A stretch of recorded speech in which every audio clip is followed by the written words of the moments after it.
Okay, greetings, brothers and sisters. Tuesday, March 18th, 2025.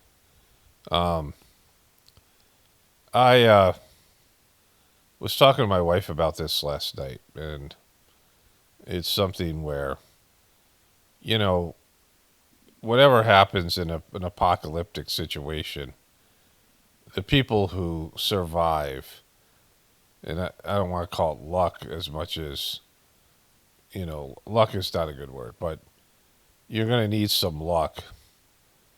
And by luck, I mean divine providence. You're going to need some help from the divine beings that, the higher developed beings and the plan of God's plan and destiny to survive a post apocalyptic situation.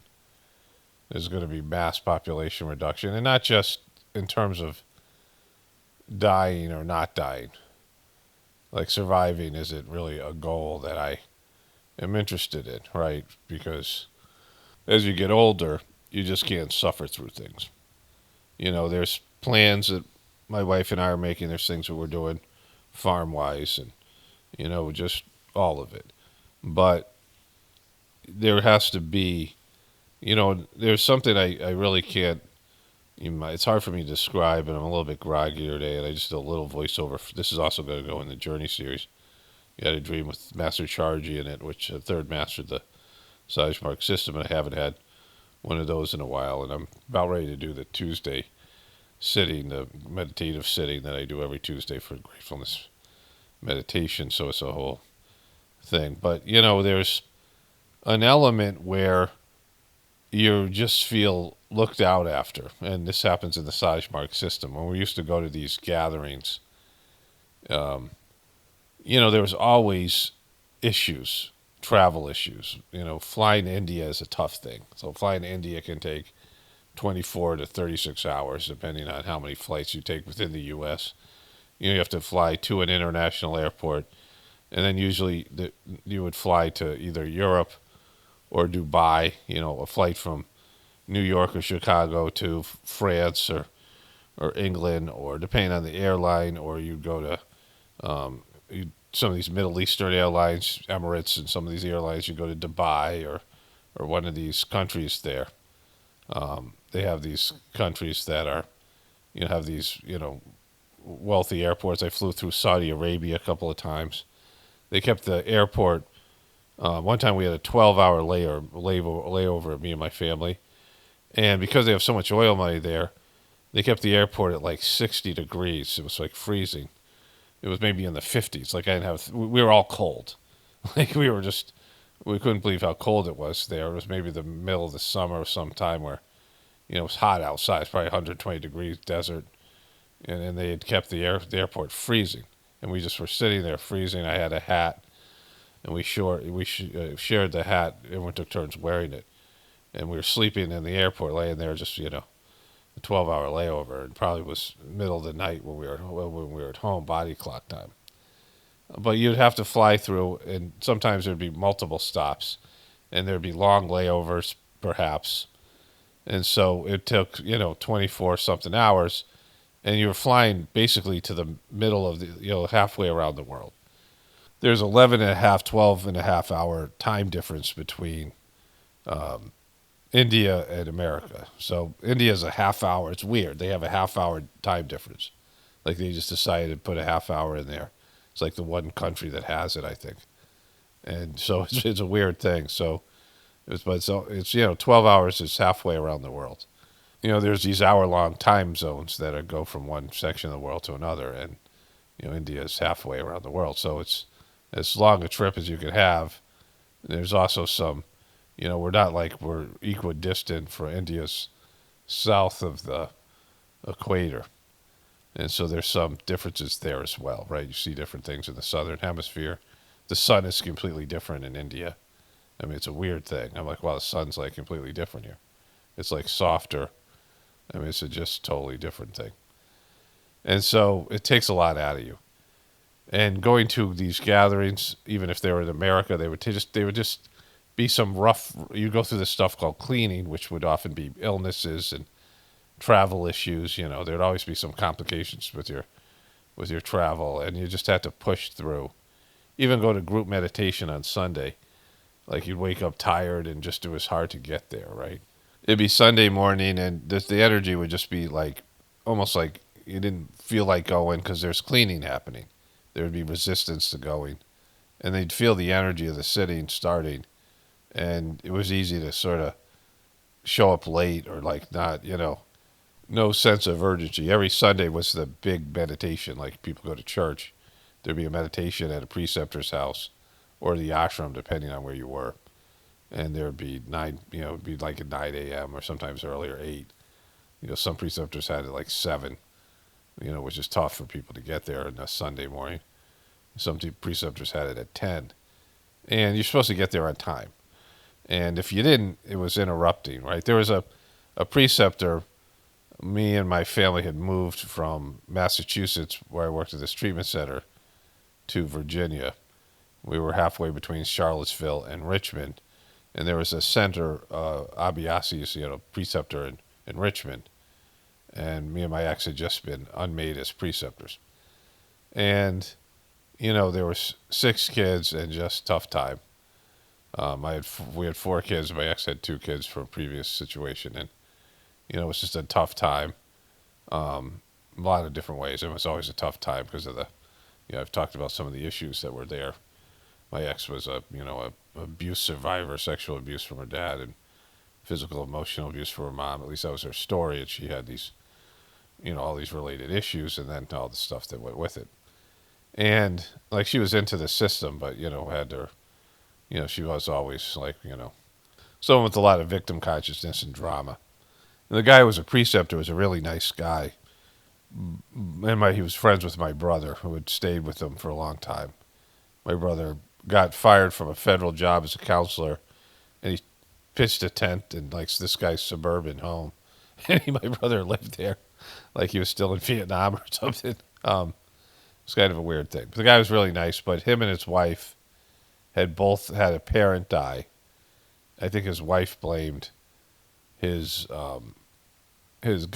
She blamed God, and she was not doing the meditation. And he has one son, and his son was going to die. They were going to quit doing the Sajmark meditation. I went to the son's funeral, and his, son was. They were swimming, and there's rip currents in the Virginia, North Carolina, Atlantic Ocean that are brutal. Like if you're in that part if you ever go swimming there was warning of riptides. Riptides are where they're the space between 2 waves where the current goes back out to the ocean. And certain geographical, the bottom of the ocean, there are places where the rip currents just take you out to sea. And I was teaching my kids how to swim, and my kids were staying near the shoreline. But I was just back floating for a moment. We were by an island, an Outer Bank island, like a state park in North Carolina. And this lifeguard starts blowing the whistle that somebody's in a rip current. And she's blowing it, and I think it's someone behind me. And I look behind me, and I was just floating on my back for a second. And she's blowing. I realized she's blowing the whistle at me. Like, oh, fuck. And so, what you do is swim sideways instead of back against the rip current because you can't beat it. And I, got out of it, and I was like, whatever. But, I mean, it's just something you have to look out for. And so he lived in this cul-de-sac, and there was these Indian family. They did the meditation as well. And I'll talk about that, get into the part of the story I was already at. But his neighbor and him, they went to the ocean. And there was a meeting for the local center. They had a guy who was the center in charge. He became a preceptor, and then the system that got a lot better. But this one preceptor was very undisciplined, and he wasn't committed, and he decided to go to the beach instead of go to this meeting. And I'm not saying that his kid dying had anything to do with that, but, it happened. It was a weird thing. It happened because there's some sort of protection, which I'm kind of get into here, that should be there in the system. Like God is watching over you because you're doing God's work. But anyways, he was sitting on the beach with this guy's 2 twin kids who were like toddlers. This guy had two twin kids, and his son was out swimming with the father and mother of the kids, and all of a sudden the ocean just took him. Like he went underwater, was maybe swimming, and just didn't come back up. And the guy was wrecked. Like I saw him at the funeral, and he was just like he couldn't function. People were carrying him into the funeral. There's all these people. The kid had a lot of friends. High school. He was a high school kid. He had a lot of friends, and he was. I noticed people were signing in, and one of his friends, his high school friend, signed in and said, "You were the smartest guy I know or knew." Right. So there's these nerds, and he was an only child, so the parents had lost everything, and that's the last I saw or heard of him. There were a time that the third master of the system had stayed at his house between gatherings, and my family and I went over there. It was really a special time. I got to sit next to Chargy at breakfast, and we had this sort of interaction and things. Um, so, but anyways, going back to the undisciplined part. So the guy's wife seemed to be passively aggressively pissed at God or the system for not saving her dad's life. They both lost their dads, I think, the preceptor and his wife. And the kid was, nice kid, but he had group meditation in this like area that was, a living room area that had an open kitchen. So the kitchen was right next to the living area. And people were just coming in late. There was a thing that the third master of the system, on his deathbed, the second master of the system said, "I've been too soft with these people. You need to restore discipline." And the second master of the system used to say, "Only forbidden is forbidden," which, there are a lot of boomer hippies from Europe, and they took only forbidden as, like having sex in their tents on people's lawns and gatherings, like things like that, and drinking and doing LSD. And Babaji the second master, never thought people would, be using drugs and, behaving in like an immoral way. Like he just was kind of innocent in that way.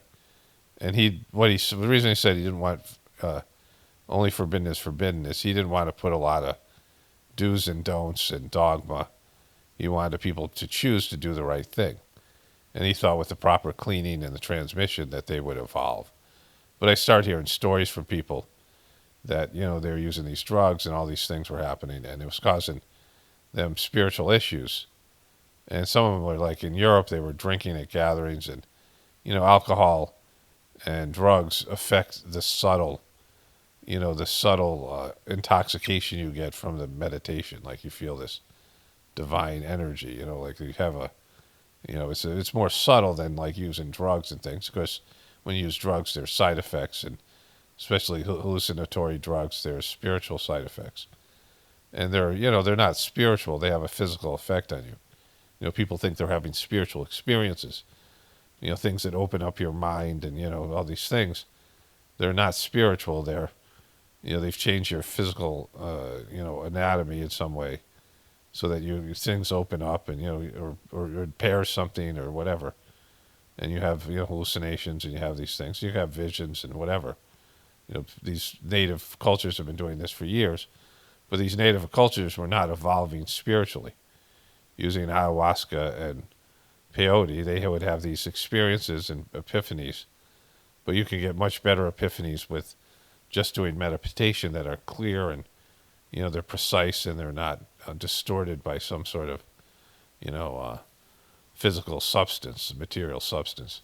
So Babaji was this guy who you'd go to his house and he'd be smoking a hookah and he would never criticize people directly, and but he was pretty much appalled by the behavior by these hippies, and some of the people, the Indian people, were very, a lot of them were like not there for the right reasons. They were there for, personal whatever it was. And so on his deathbed, he realized that by being too soft with the people, it caused problems, and he needed to, and he said it was too late for him to change the way he was because of the way people saw him and whatever. They saw him as always, simple and smiling and, not confrontational. The preceptor who started me was a boomer hippie. Um, Chargy confronted these people, say you can't drink. And they were like, well, Babaji says only forbidden is forbidden. He goes, go ask him. And Babaji said, well, if a doctor says you need alcohol, then you can drink, otherwise not. So, I mean, he said it in a kind of softer way, but it was still like a no.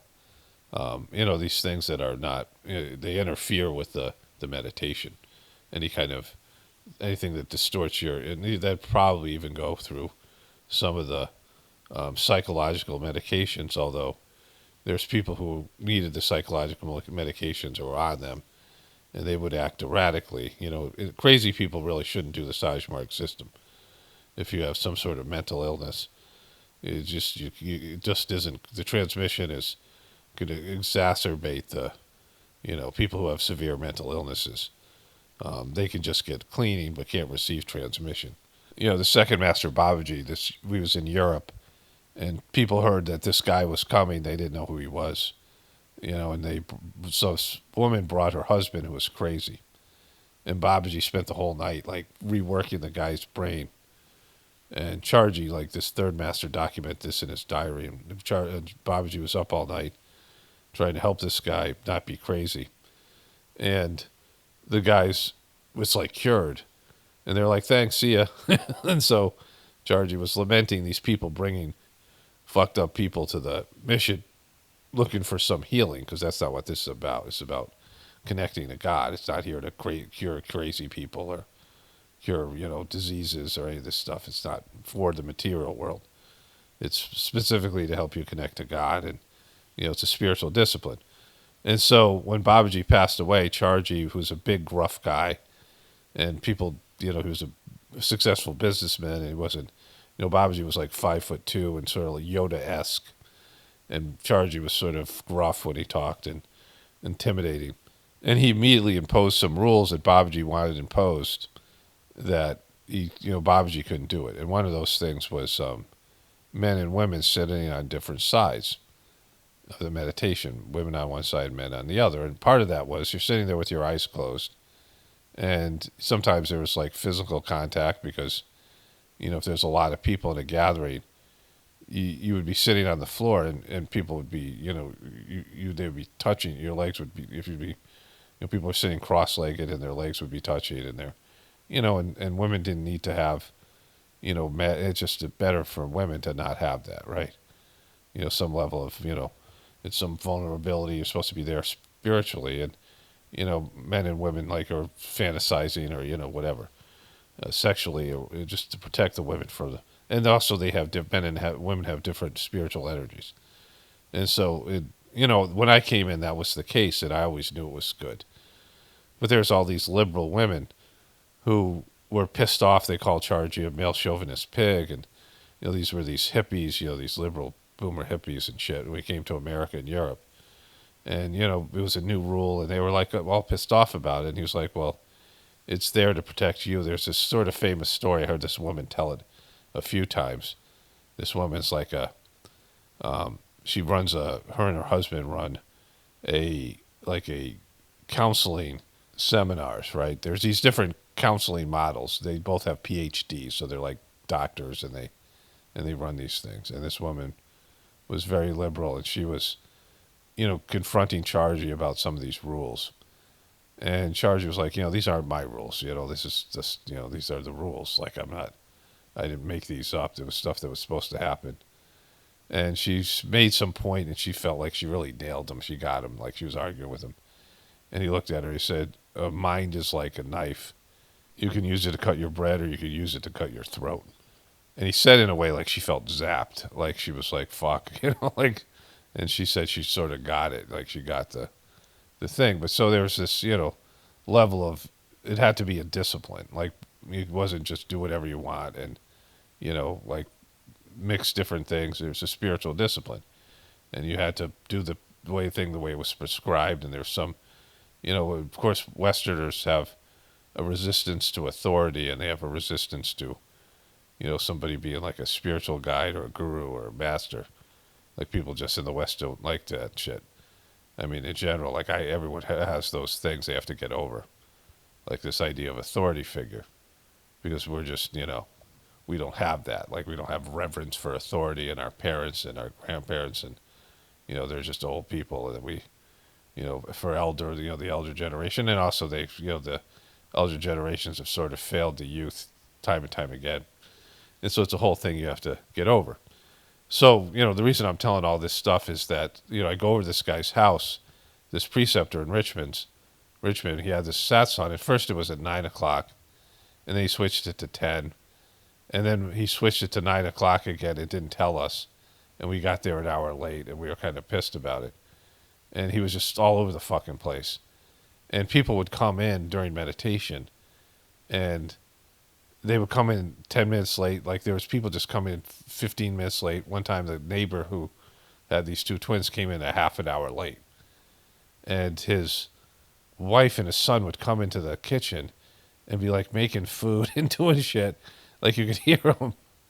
And one time the wife or the son was using the ice maker, during the meditation. And I'm like, so finally I'm like, I got to confront the guy about it. I'm like, there's rules to this thing, right? You can't just fucking let people come in at all times. You're supposed to lock the door.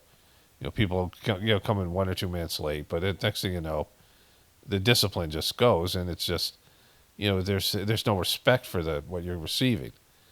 And I'm like, the sittings are sucking. And this preceptor would give you an individual sitting. He would get up in the middle of it and take phone calls and shit. Like it was bad. So, I'm telling all the guy this. I'm like, you should know all this. There's books. Have you read the books? There's books about it. And he was like, okay, yeah, I'll do that. I was like, and plus the men and women aren't sitting on the same. People are just sitting everywhere. It's not like constructed. There's a living room and a couch, but it's not constructed like, you have this area where the men sit on this side, the women sit on the other. It's usually like the women sit on the right and the men sit on the left. It's also easy. Sometimes you do the cleaning as a preceptor. You clean half the room.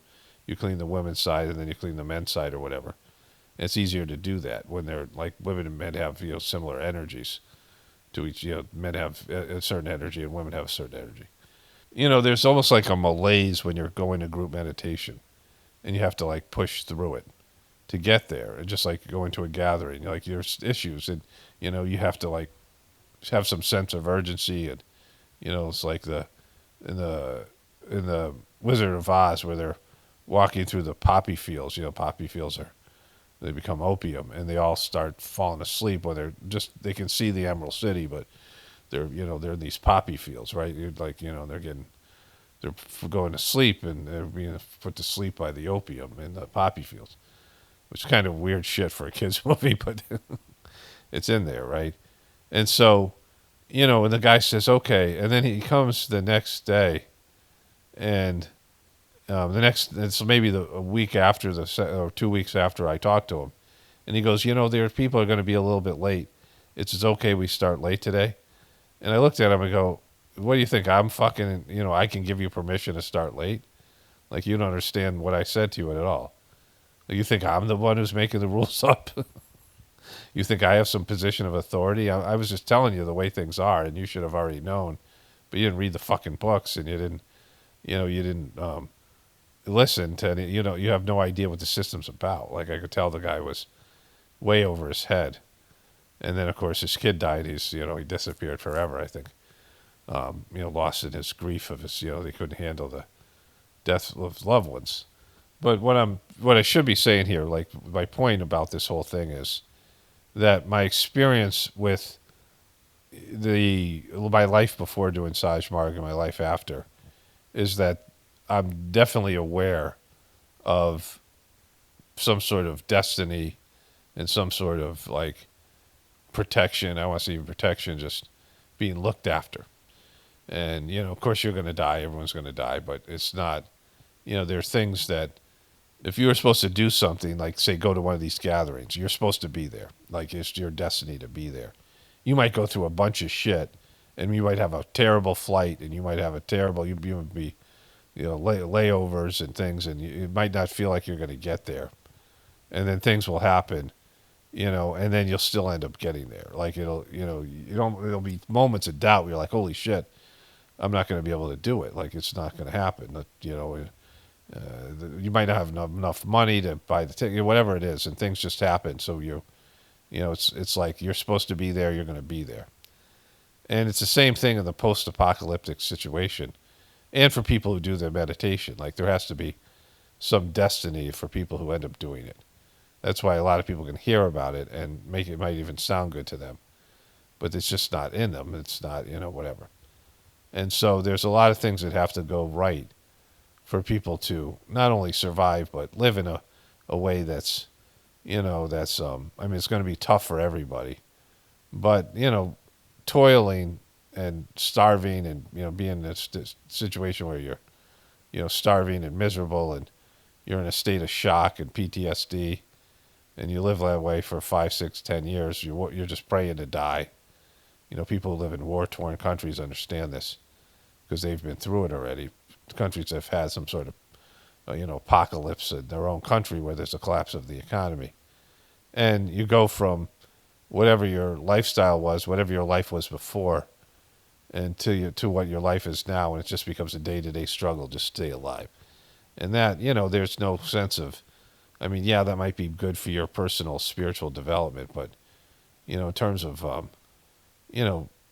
being able to, you can't be in a situation where you're so poor and you're so desperate and you're so living in fear, and mobs are running around, and post-apocalyptic mobs and things, that you just you can't really live. You're hiding most of the time, and you can't eat anything because it's all radioactive. Like everything is there's just no food. All the things that you see in a post-apocalyptic kind of horror movie. And if you're living in that kind of situation, you're already dead. You're just you just have to go through some difficult shit in the process of dying, but you're not making any progress. You're not able to do anything but focus on survival every day.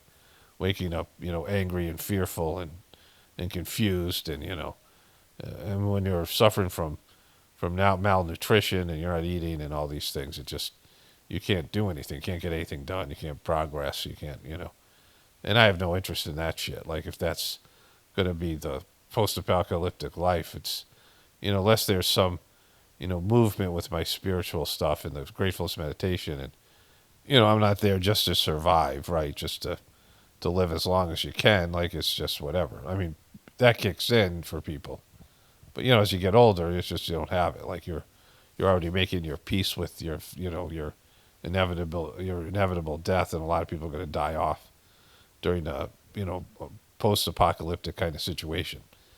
And there are going to be better areas and better places in the world, better places in every country that aren't going to get as hit as hard, and people can organize, and people will be doing better. They have more natural resources. They can grow more food, whatever it is, like whatever this thing plays out as. But you need to be looked after. There needs to be some destiny. Some people are, and again, I don't like the idea of chosen ones and things like that. But certainly if you have something to offer God, and you have something to offer humanity in this decision point where people are either going to go down to a Cro-Magnon like existence, a primitive existence, or rise up to a higher level of consciousness, to where people will be all saints. I mean, those are the things that are on the table here as the system collapses. There needs to be help for those people who are going to elevate humanity. And if you're one of those people and you're willing to do that work, they either have to take care of you or you can't do it, right? You just, if you're doing God's work, then God has to take care of you.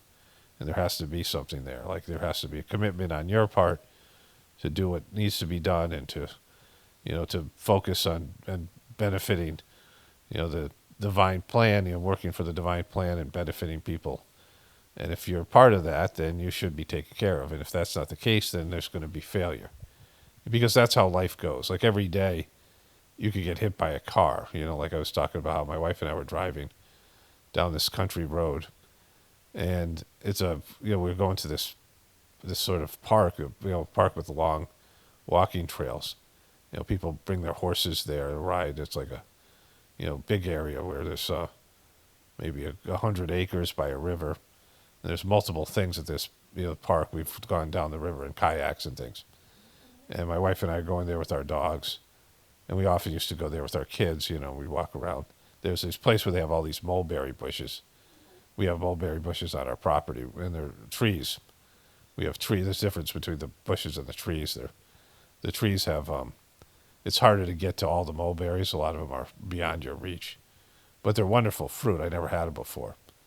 And there's this place by this trail, and they have like hundreds of mulberry trees. You just can walk by them and pick the ripe ones, and they're like amazing. But anyways, my wife and I was heading to this place, and there's these sort of a country road. And there's one road that I really didn't notice till this day. It's like a side road. And the road is that the person coming towards the road my wife and I were driving on, and there's a stop sign at the bottom of a hill. But before the hill, there's sort of a curve. The road curves, and there's some kids. I assume they were kids. They were riding in some shitbox car, and they were joyriding, and they were speeding down this hill, and they didn't realize there was a stop sign, and they just came out right behind. Like I saw the car. I looked out the window. It was coming right at us, and we just happened to eke by it. And there's a car behind us, and there's a river on the other side. They're heading straight down across the road we're driving on. There's some trees and a river. And somehow they made the fucking turn, and they were going like 45, 50 miles an hour. It was crazy. But a second earlier, I would have been dead. Like if they hit, that would have been over. It would have been instantaneous. We probably all would be dead. But it's just they missed us. And I was thinking about, well, that's how life is. There's always these impending disasters. People die accidentally in these things. And if there's no consciousness and there's no plan and there's no, whatever, or if that's part of your plan, then it just happens that way, right? And, it can be quick and instantaneous, or it can be, some other way of dying. But, there's just things that happen. And there's car accidents and plane accidents and shit like that every day. And people fall, whatever it is, like, there's things. You're walking in the forest and there's things called widowmakers. There's branches that are, broken off a tree and it's just hanging there by a thread. And if you happen to be walking under it, when it falls, you're dead. And, there's these things that happen, right? Earthquakes, whatever it is. There's natural disasters, tornadoes, and people fires in their homes and, whatever. And, there has to be some sort of divine intervention or consciousness protecting you for some of these things that maybe you have to go through them, but they're not supposed to be terminal. And it's everyone has to be aware of them. Like when that near car accident happens, I was like, holy shit! And it's just like I almost died. Like it just fucking you got to realize that life is, transitory, and it could end at any time for you, and it's just that's the way it is, right? And there has to be some understanding of, when there's tumultuous time and there's upheavals, World War things and, whatever's coming down the road as this system implodes. I mean, people are going to die when a system that we're 100% dependent on no longer functions. When you no longer can count on the system to provide you food and other things. And now you have to change and work and do things.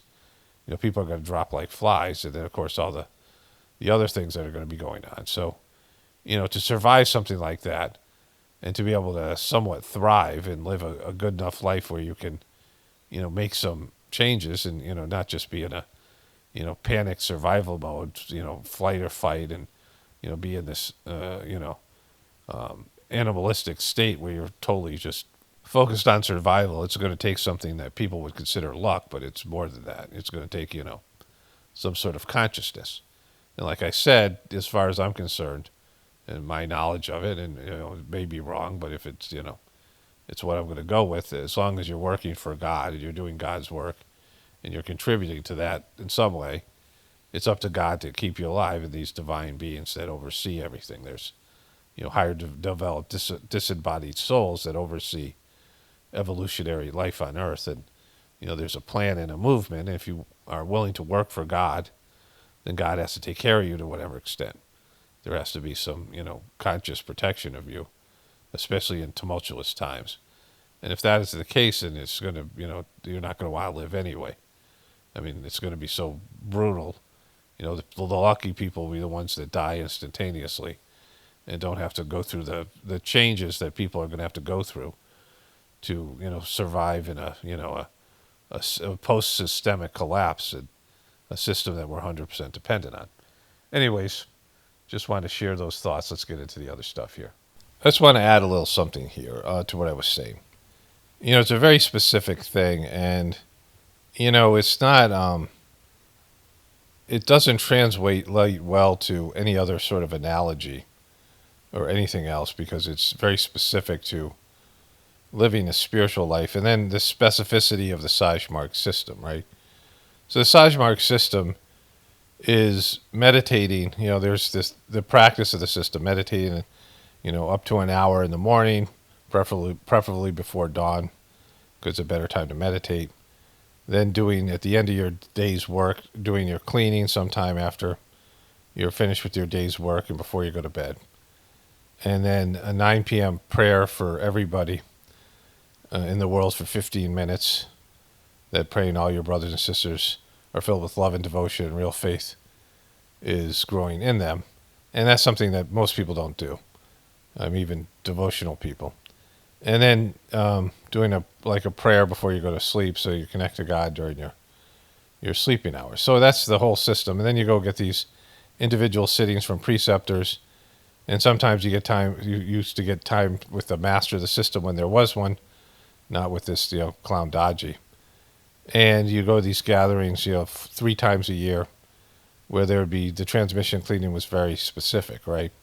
And that's all there was. Like, there was books to read, and people would, volunteer for positions. Some people would be, the books were published within the organization itself, and people would be in charge of gatherings. Some people would cook the food at gatherings. There's some jobs you could do. There's various, whatever it is, volunteer positions available. And you could do those things and then, tell people about it, hopefully, at work and this thing. And then, just do your practice. And this was, it's a very simple thing, but it became an all-encompassing thing, right?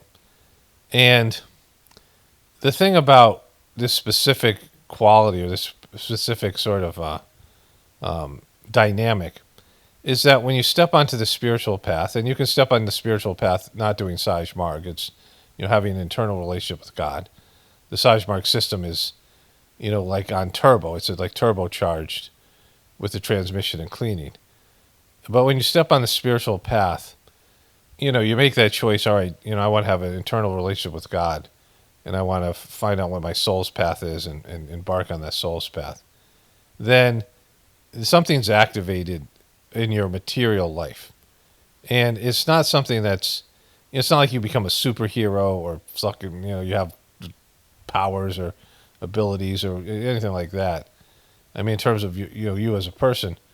But the events now that unfold in your life, like going to one of these gatherings and, whatever needs to happen in terms of your spiritual advancement, things will happen. Like now everything's orchestrated.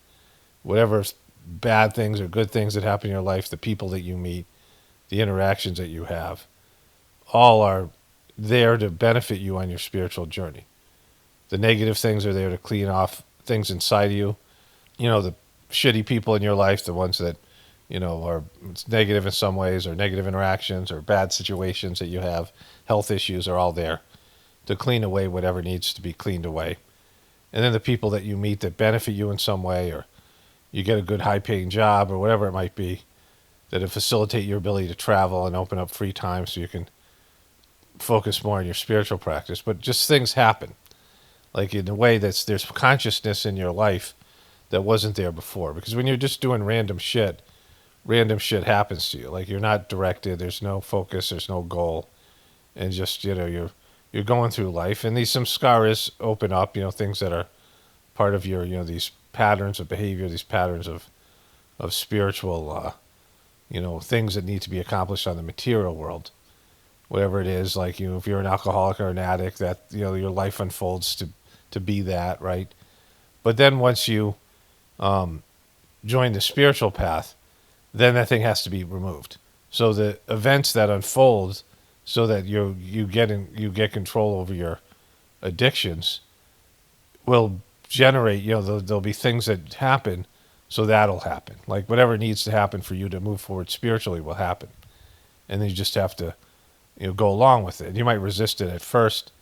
It might be very difficult because it's like, again, in the Size Mark system, it's turbocharged because of cleaning that has to happen and making yourself available so you can absorb more and more of the transmission becomes like a hyper focus, and it can be difficult and intense at times, right? And it doesn't happen in any contrived way. It just unfolds naturally. But there's now consciousness that wasn't there before, and I experienced this when I started doing the meditation in the last 29, and now on a daily basis.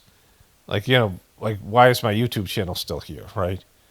All these truthers got, not just they got erased, they just gave up, right? They just, it gets boring talking about the same bullshit, and you're not changing anything, and the harassment you get from the powers that be and viewers and all this stuff, and it becomes like, why am I doing this, right?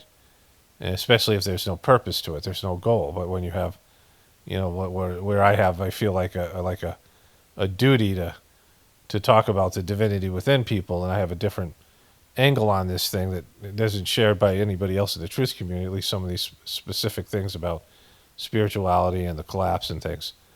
I feel like I have inside information that needs to be shared.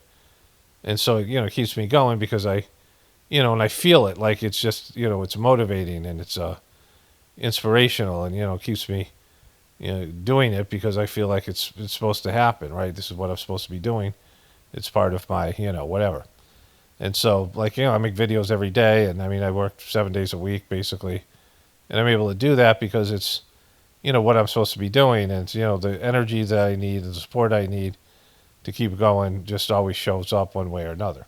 I've gone through these times where either economically I wasn't making enough money here, or, just things were going on where my energy was drained. And, when I first started this, I found the topic of celebrities culture, which I was covering more and more, and then all this other bullshit I was covering, it was gross and heavy.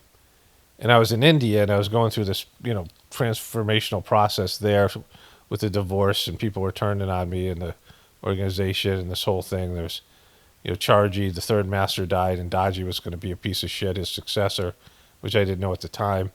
My mom just passed away. This thing was, there was a lot of tumultuous things I had to deal with my kids. There's a transition there where we were going to have an intergenerational family farm, and that fell apart. And I had to reinvent myself. It was a very hard time. And I just felt grossed out by, like, I was doing a lot of videos, like, on Full House and, all this sort of, pedo stuff and all that stuff. And I was just, I was doing meditations. There's an ashram there. And I was doing group meditations 2 to 3 times a day and getting 3 or 4 individual sittings a day. And then I went to Las Vegas, which was, Sin City. It was like outside of Las Vegas when I returned to America. And there was no ashrams. There's a few people that did the meditation, but it wasn't, no preceptors or anything. And I was wondering how I was going to tolerate the filth that I was covering. Like, it's just the dregs of society, Hollywood, and that whole culture, and the wealthy people, the elite, and all that stuff. It's just gross, but somehow I was able to do it. Like, I didn't know how I was going to do it when I was relying so much on the meditation that I was doing and having a support system there in India. But after a while, I was like, fine. Like, it was like I didn't feel, in fact, the videos themselves and me doing voiceovers like this created a stronger connectivity between me and the divinity within me, and being a conduit and doing this work. That in itself was cleansing, and put me on a higher plane of consciousness where I was, able to tolerate the gross stuff. I worked in treatment centers with sex offenders, and I worked, I do farm work, and I used to work with cow dung. And there was a time where, when I was in college, my brother got me a job where we'd get up at 5 in the morning and go to a town building and open up the town building, unlock all the doors. There was multiple, wings, and there's probably about 10 doors I had to open up across the whole building.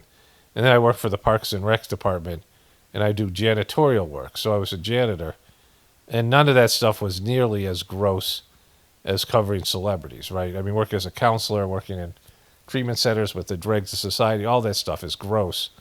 and even physical grossness, working in nature, with cow dung and things like that. I mean, built an earth oven with cow dung. There was a video series there. It was like 40, it was like this long video series of the different stages of the thing. And, I'm going to build another one soon, and maybe I'll do a much shorter video series about that.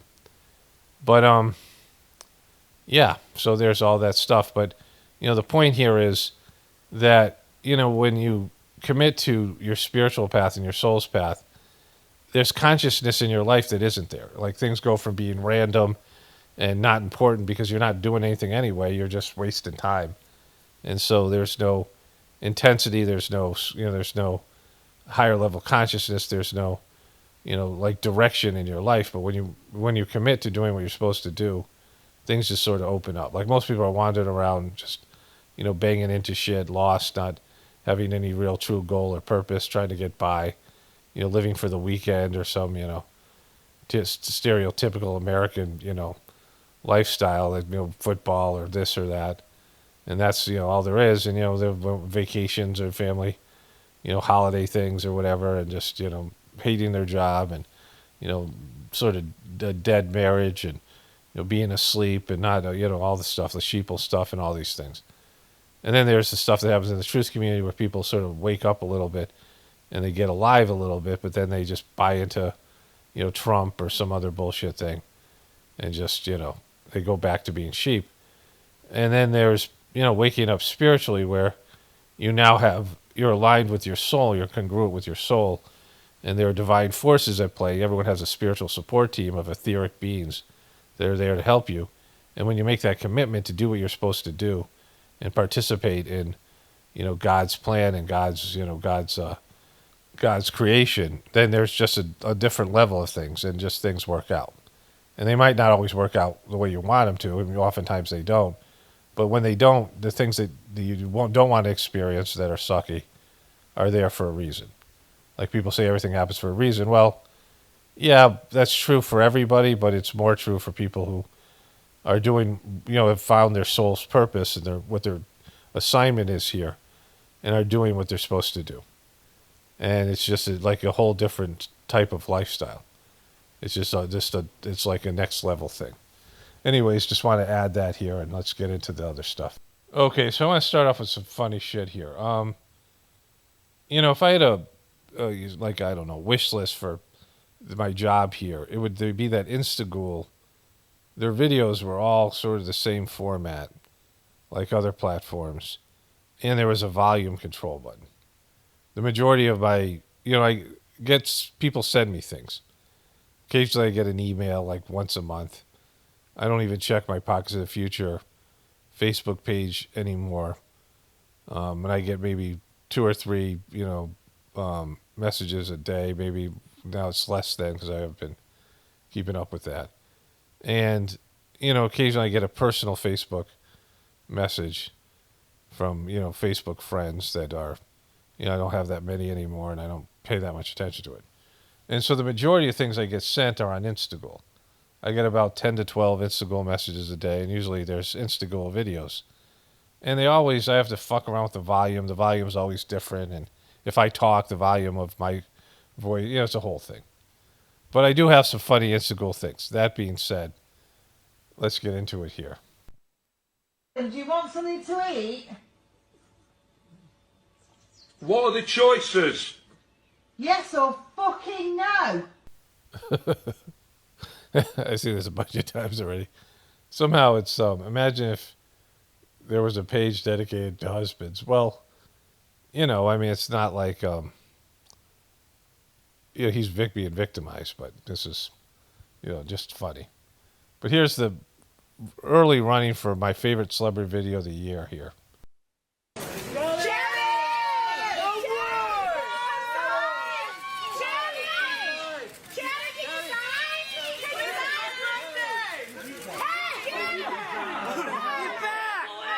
So there are a variety of fans, and they're outside of Jimmy Kimmel's studios. Channing Tatum has enough of a relationship with Jimmy Kimmel's that Jimmy Kimmel's went on a vacation for like 3 months when he was being Me Too'd, and He did blackface and a bunch of his bullshit was coming around. So he just went on vacation for 3 months until people forgot all about it. And Channing Tatum hosted the show for a whole week, and he kicked it off with a song and dance thing of behind the scenes. And there's a Freemasonic floor there because Jimmy Kimmel's studio is the Freemasonic studio. This has nothing to do with the video, but there's some backstory because I've covered their relationship before. So these losers are hanging out looking for celebrities to yell at as they go into the studio, right? And this amateur loser decides to cross the line.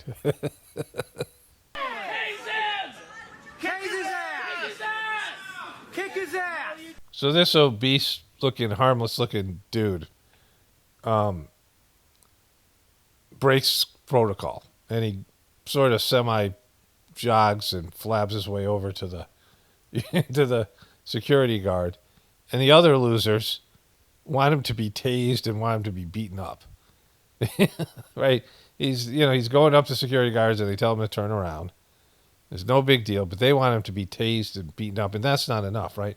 Tase him, beat the shit out of him, right? Like this is, you're out there worshiping celebrities, like you're all losers, and this guy just happens to, break protocol, and they want him to be physically harmed in some way by the security.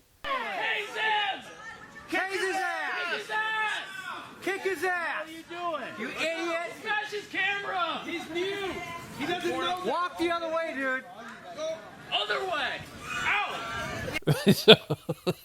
Now he's being ostracized by these losers, right? Walk the other dude. You don't come back here.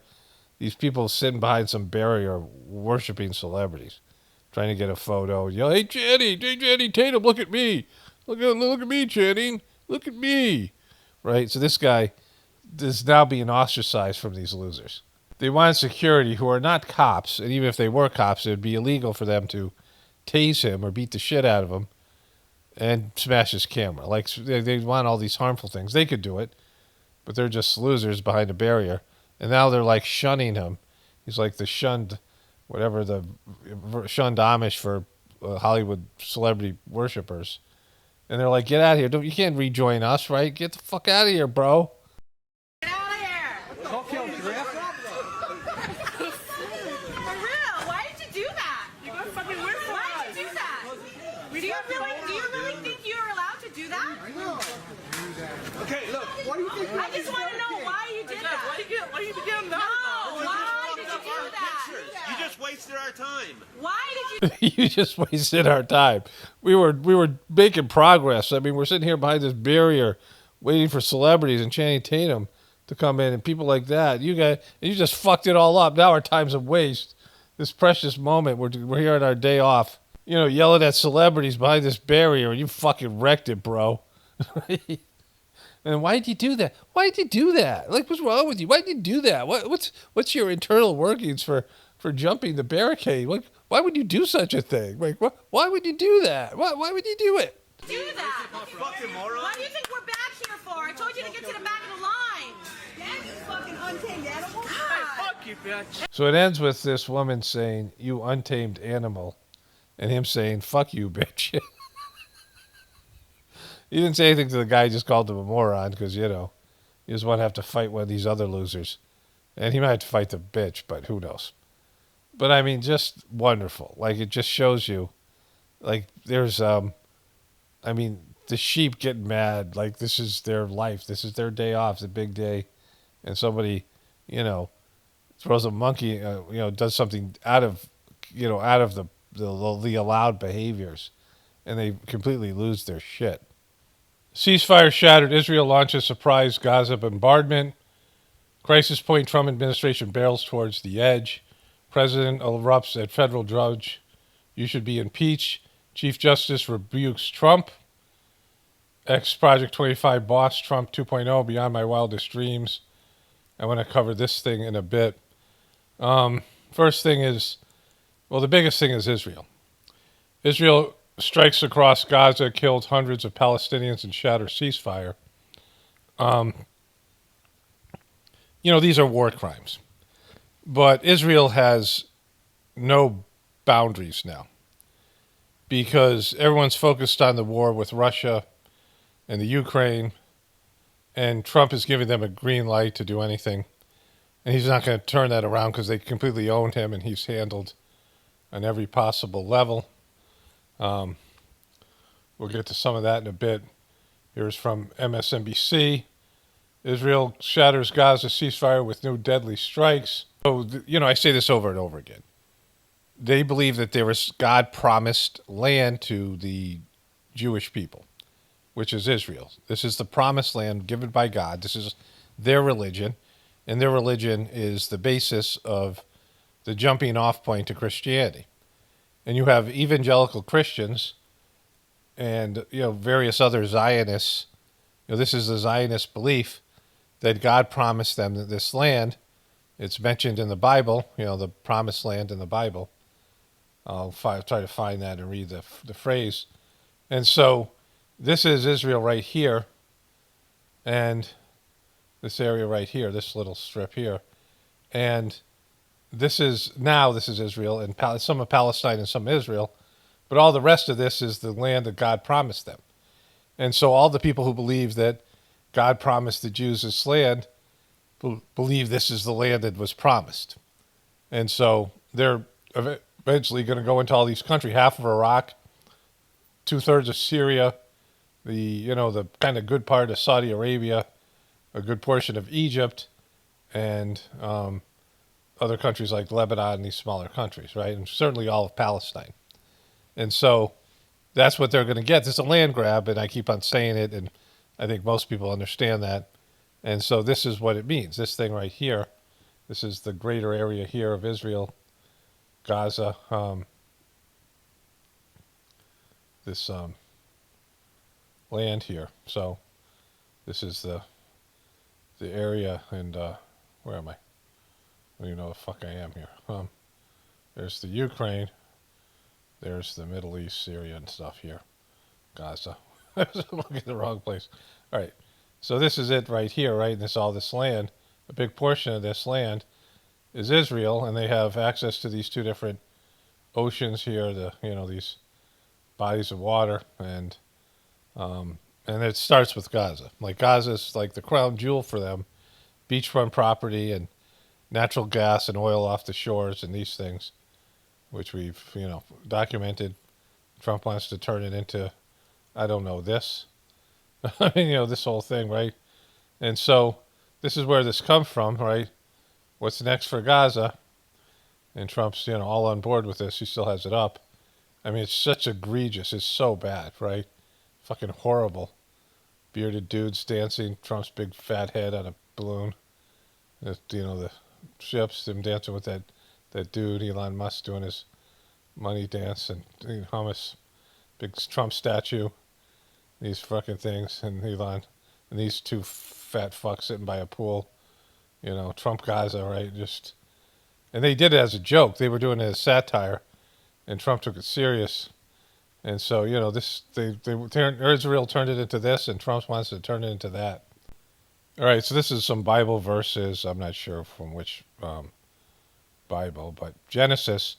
God tells Abraham to leave the homeland and go to a land that God will show him, promising him to make a great nation and blessing those who bless him. After Abraham's travels, God reiterates the promise, telling him to walk through the land and that he will give it to him and his descendants forever. Forever, ever? We'll play that after this. God makes a covenant with Abraham, promising to give him the land to his descendants, stretching the river of Egypt to the great river, the Euphrates, encompassing various tribes and peoples. God promised to set the borders of the land from the Red Sea to the Mediterranean Sea and the wilderness to the Euphrates rivers. God outlines the borders of the land to be given to the Israelites.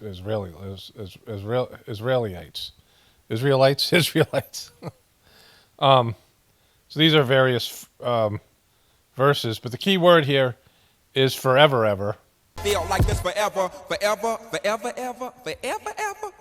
So, I really like someone to ask Trump if he agrees with this, because I don't think Trump even knows about this, because he's just not, he's not very thorough. He's not somebody who's looking to learn things and understand things. He's not very curious. he learns a little bit about something and then thinks he knows everything, right? But I wonder what his feelings. We certainly know that Biden said he was a Zionist, and if you're a true Zionist, this is what you believe, right? The true Zionist believes in the Promised Land. If you're a true Christian, in terms of the religion, you believe the Bible is the Word of God. And I don't believe any of this. God doesn't promise shit. God doesn't promise you something forever. It's silly. Forever, right? What happens when there's no longer any earth, which is going to be at some point, the earth will be uninhabitable if by people, then there'll be no earth at all. Like eventually the earth is going to be gone, right? It won't exist. And so, that's forever, right? It's just there's no forever. But God doesn't make promises. There's no promise. The only thing you're promised in a sense is God's love, which exists with you always, and only if you choose to receive it, right? But these boundaries have been outlined in the Bible, and this is the boundaries. This is the land, and that's what they're going for. And if they had this land, they would be one of the most powerful countries in the world. They already have a very powerful military, and they would be a superpower with nuclear power. They have nuclear weapons, and they have the capability for more nuclear weapons, and they would have all these resources, all the oil, all the minerals, all the things that are available in these areas. They would be like this, again, they would be one of the big guys, and that's what they're going for, and Trump is just giving them a blank check to do whatever they want. Okay, so Trump has a problem with authority. He's showed it his whole life, and whatever issues he has with his dad, he wrecked his dad's business. I mean, he has whatever issues he has. Americans all have issues with authority, and so that's why lots of people like Trump. But Trump says Biden's auto pen pardons are void and vacant, of no further force or effect, vows probe of the January 6th House Select Committee. And so what he's doing here, beyond just this particular thing, is that he's pushing every possible boundary. Trump wants certain things, and there's laws and rules and checks and balances in his way, and he's pushing against them, testing every one of them. And that's what an oppositional, defiant person, a person with a personality disorder, people who have problems with authority do. Sociopaths, antisocial personality disorder, these things. That's what they do. For kids, it's called oppositional defiant, and they question everything, and they make it impossible to run anything because you're always having to deal with their bullshit, right? Because they just won't follow directions and things. And, they just are everything. They're pushing the limits of a boundary, how much they can get away with, whether you're going to enforce the rules, breaking the rules until you just give up, right? Like kids will be like that. And, Trump's one of those people. And so like he's just trying to bully them as much as possible. And, like everything that he can get away with, he will. And that's not a good quality in a president, right? It's the kind of the opposite. And so then Gene Hackman's wife, Bessie Araucawa, called doctor day after officials said she died. Physician claims. Mystery surrounding the deaths of Gene Hackman and his wife, Bessie Araucawa, was deepened as the pianist doctor cast doubt on the date that officials estimated that she died. Mrs. Hackman didn't die on February 11th because she called my clinic on February 12th. There she is there. She is a pianist, I guess. There's the doctor. There they are, Gene was struggling.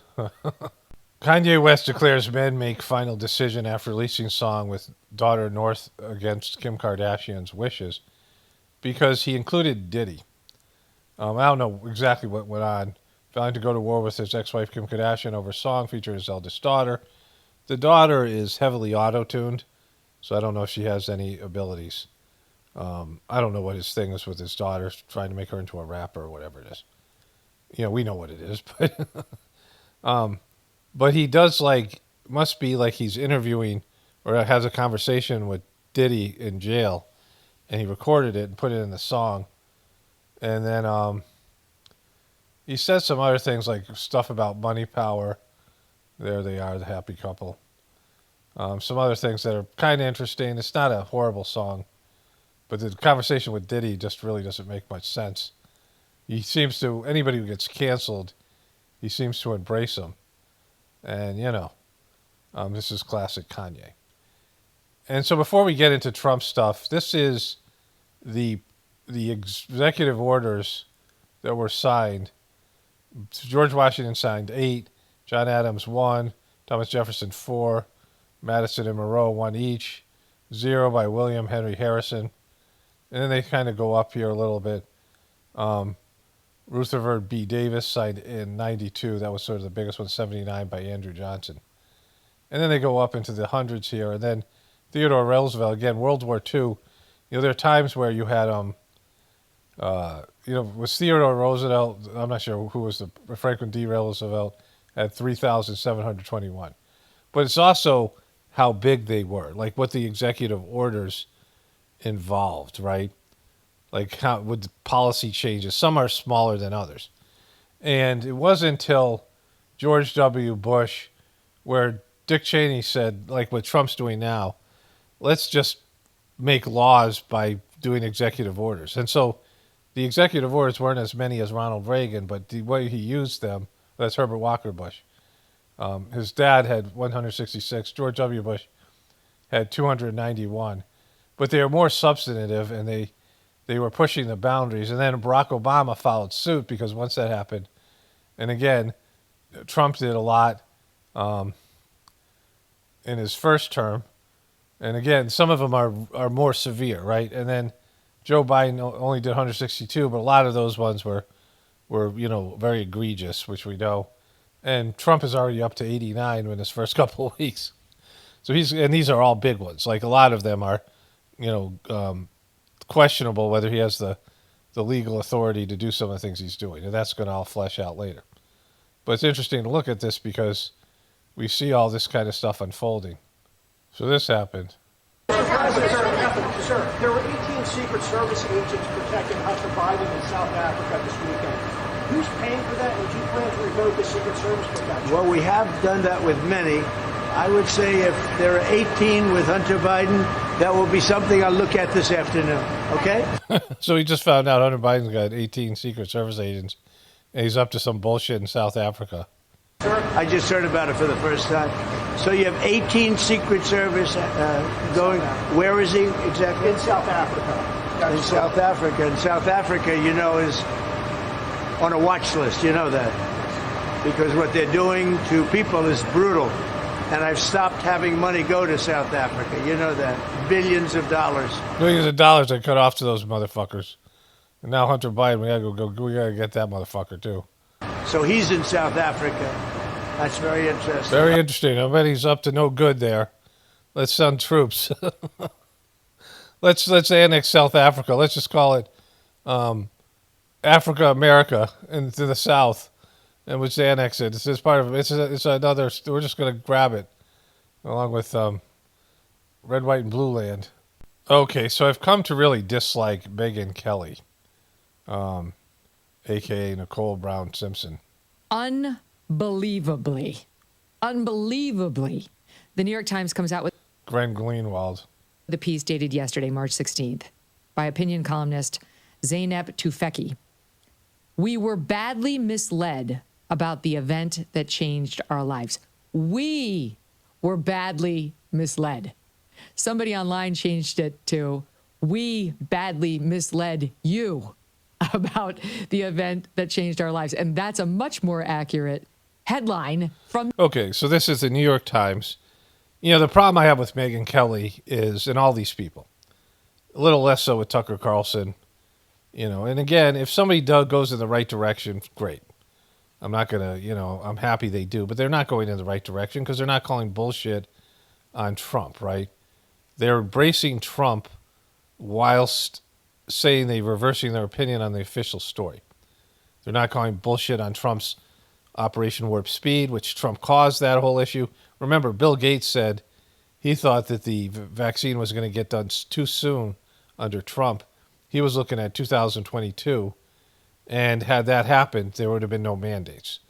Trump caused the mandates with his, we'll do it faster than anybody, and opening it up so they could break rules with in terms of, the tests that they weren't doing. RFK Jr. is big on testing, doing more scientific data, collecting more scientific data, and Trump said no, they don't have to do. They didn't have to do these more intense testing of these things, right? And so, Trump is a piece of shit that's totally involved in a big part of the problem here. And Megyn Kelly, she did a hit piece on the shill Alex Jones, which was a hit piece on the truth community when she went to NBC News. Remember that horrible interview? And she was on board. Of course, she attacked Trump in the debate. She was kind of, went after him, and they didn't like each other, but now she's on board with Trump and all these things, right? And so being a truther isn't embracing Trump. Like, you can't be a truther and a Trumper at the same time, because Trump is a part of the problem. He isn't a truther.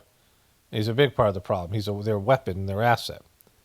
And so the other thing is, none of these people called out bullshit like we did, and we were, ostracized, certainly, and we were silenced for saying things, and we couldn't say things. So, again, I'm glad that they're moving in the right direction, but they're not moving in the right direction, right?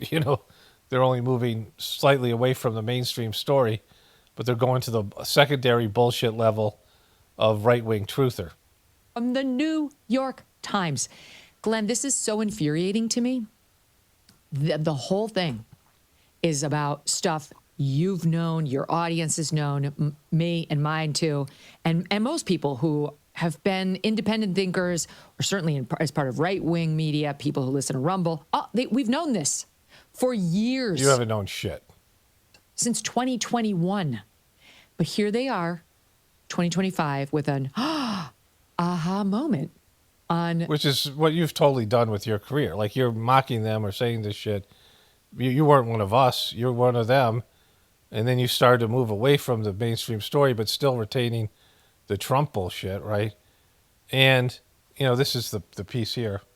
The lab leak as the origin of COVID, and how those in charge misled us. I'll just give you a couple of highlights from the piece and then let you take it. She starts by pointing out, in 2020, when people started speculating about a lab accident being the spark behind the pandemic, they were treated like kooks and cranks.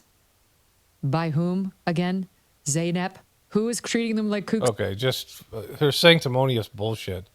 Like, she's a real truther. Fuck her and all these people that are doing this now, right? And their arrogance for being total piece of shit. And this is, again, not the true story. Because I've said since the beginning, these are just logical points. Like, this is just basic common fucking sense, right? And so you have something that killed 6 million people globally. And, what is it, 1 or 2 million people here in America? Whatever the death toll is here, whatever. They're saying it is. So, something that caused economies to be shut down and kids to starve, right? Child poverty, when some of these countries who their sole, like, the thing that's keeping them afloat is some sort of export from their country. And when they closed down the world economy, they didn't have that money. And so these kids were starving. There was all kinds of kids starving from the global pandemic shutdown of the global economy. Because it just, in these poor countries, and even probably in America to some extent. And then all the psychological issues, all the bullshit. And I said then, no matter whatever happened, they never would have closed down the economy and closed down society, no matter what it was. They never did that shit, right? Because the economy is, like, supposed to be untouchable. When the big event happened in 2001, George W. Bush said, go shopping. Like, he gave a speech, go shopping. Show those terrorists, they're not going to wreck our way of life. And yet they closed everything down. That was extraordinarily different and a total change of direction of anything we've ever seen. And Trump got baited into it. He closed the economy down. So that's on Trump, and that's on the Democrats and the media for pushing him into it. It was clearly an agenda that never had been done before. And then the whole mask bullshit and all the other things, all the bullshit they put on us, that we knew, that they later came out and said, yeah, those things don't work, or whatever it might be. Even Fauci and these people. Oh, we just went with what the science was at the time, excusing all the bullshit. But if something killed that many people globally, the people who are responsible, this is your 6 million deaths, right? Like that's like a whole, equivalent to the Holocaust numbers, huge numbers and the suffering and all the things. This big event, and all the people who lied about it, right? All the people who are complicit in creating this thing and manifesting it, and all the people who made money, all the pharmaceutical companies, all the people who made money and profited off of this thing, everybody would be fucking held accountable. Especially the country would leaked it. If you made a biological weapon and you leaked it, intentionally, unintentionally, like who's to say it's in? If you don't even agree on the official story, if people still believe in bats, Fauci is still talking about bats and fucking pangolin, and they just killed they might want to kill their fucking chickens for some bullshit bird flu. If they're still pushing all that bullshit out there, right? Then you're not even agreeing on a lab leak. And so there's only one reasonable explanation. Because China should be fucking obliterated. Economically, there should be sanctions. They should be destroyed for leaking this thing. But America was involved in the lab, or at least that's the story they're saying. But here's what really happened. They purposely released this, and all the country's leadership and people were somewhat aware that this was done purposefully. That this was a population reduction measure, maybe the pharmaceutical, whatever the reason for this thing. Certainly depopulation is part of it. Because when you see what's going to happen, especially because of the bloop down the road, these kids aren't going to be able to parent children, father children. They're not going to be able to reproduce. The mom, girls are not going to be able to produce, quality eggs. They're not going to be able to get pregnant. Men's sperm count is going to be reduced to below. It's already was reduced to half of what it should be. Like if it was like 5 years ago when I started covering this, whatever it is, men's sperm count went down so that it's just the average man is just barely able to father children. If it goes below this level, they're not going to be able to have enough sperm to father, get a girl pregnant.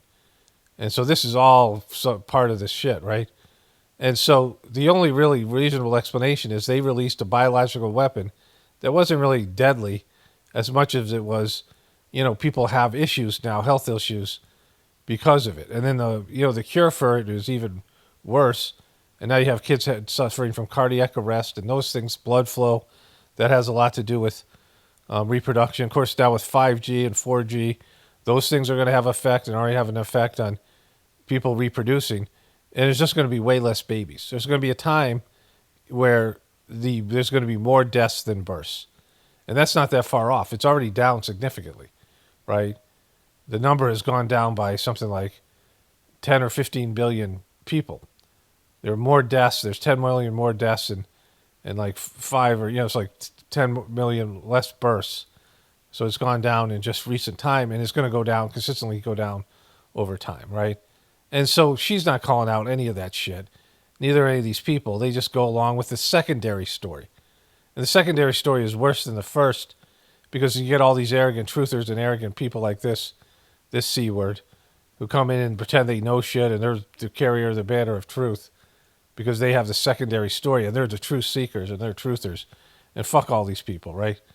You weren't there. You shut up and listen instead of pretending like you were knowers, because when it came time when, it was important to speak out, none of you motherfuckers did, right? Only about bullshit little things, not about the whole scam and the whole everything. And especially things to do with Trump, who's, taking a sledgehammer to, the world economy and what he's doing with Palestine and all these other places. He's completely fucked. He's he's a bozo and a moron and a arrogant one. And he's a disaster at every level. And you guys are just cultivating or carrying his water for him. Cultivating a future where Trump, gets carte blanche and is able to just go do whatever the fuck he wants, which is going to only lead to one thing, which is the total destruction of the world and this America. And so, these fake second degree truthers are kind of the worst of the worst. About life in red states. John Tester is a former U.S. Senator from Montana, and Mitch Lander is the former mayor. Trump must cuts hit red states. Of New Orleans. I'm so delighted you both could make it this evening and so excited to talk to you. Senator, let me start with you. I mean, you represented Montana for years. One of the things I always admired about you is you were so much more Montana than you ever were Washington. You were so in touch with your voters. But I kind of went That's great. Thanks, Jen Psaki. through there with some of the ways that these policies are impacting people or could impact people across the country. Let me start by asking you, what did I miss there in terms of how these policies could impact people in your state? Well, look, I think the tariffs are a big one because we depend on export markets to market our grains and pulse crops for sure. I think what he has proposed to do with the Postal Service is a incredible nail in the coffin for rural America. I think if you take a look what he's done with the VA, 10% of the people who live in a rural state like Montana are veterans. And you can say you're not cutting benefits, but if you don't have the people in the VA to be able to deliver those benefits, you have cut those benefits. And then if you take a look at what he's done to the Forest Service and the Park Service, the recreation economy and outdoor economy in Montana is worth about $6 or $7 billion a year. If that becomes screwed up, which it appears it's headed in that direction, it's going to have a major impact. Okay, so let me just say this. Whatever the Trump policies, I know some of them. But I do know something about Trump that his supporters will never admit. Trump is a city motherfucker, right? He values city shit. He loves New York. He's got the beachfront property in Florida, but in a very populated area in West Palm Beach where rich people live. He loves where rich people live. He's got places and properties, golf courses and things, hotels, buildings, places where rich people live in cities, mostly cities, and he loves city life. He loves helicopters, all his, toys and all this bullshit stuff that he had as a Trump, this whole flim-flam grifter company that he had. But there are people who love city life. And most of the people in America want to live in rural areas. They want to live in suburbs. They want to live in country. They want to live on a farm. It's like 60% of people want to live in a rural area and 20% of people want to live in a farm, people who are in cities. They desire to get out of the city. They realize it's toxic. But there are other people who love the city and they don't like agricultural land, and they look at land as something to be developed. They don't like nature. They don't like the natural world, right? They want to develop it. The most like Trump likes nature is like a golf course, some man-made, manufactured natural area. And, Trump doesn't give a shit about farmers and these other people. He does not value people who are laborers. He likes famous people. He likes rich people. He likes good-looking people. He doesn't like any of those people that love him. He loves them because they love him, that's all. He doesn't love them because who they are. And so Trump is going to be devastating to these areas. Like this is where, the red state stuff is there in the farmland, and Trump doesn't give a shit about those people and doesn't value what they believe in. And so, of course, this is going to be an outcome. Now that he's going full Trump, and he doesn't value national parks either because he is not an outdoors person. He doesn't, view natural beauty. He doesn't like natural beauty like when we go to these places. And there's these vast natural parks all over the country. That's some of our wealth is these incredible areas, our scenic areas, our nature. It's one of the best parts about America. And Trump will drill in these parks and fuck up these parks in any way possible because he's a piece of shit. Like he's a developer and he doesn't value any of those things. He's not a godly person. He doesn't, he doesn't look at things in the same way. Like he doesn't go and see like a bald eagle or something, see some beautiful animal. When does he ever talk about something like that, right? He has no fascination with the natural world. He's not a dog person or a kid person or any of these things. He's one of these like rich people who wants to be in some, hoity-toity, club somewhere, some, 5-star restaurants, 5-star resorts, these things, right? And he wants those kind of comforts and those kind of lifestyle. That's all he's ever been about. That's all he values.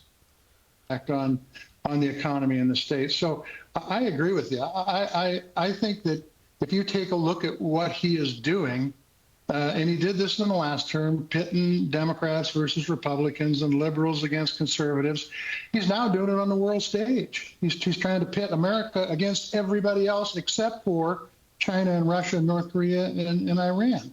And that's a bunch of crap. And he's definitely going after Iran. And I can tell you that if this continues on and Democrats don't get a good message and don't push back, it's going to get pretty ugly for rural areas. All right, so we'll see what happens. But I would say that what I said, and most of you people who are Trumpers. I don't have any Trumpers here anymore.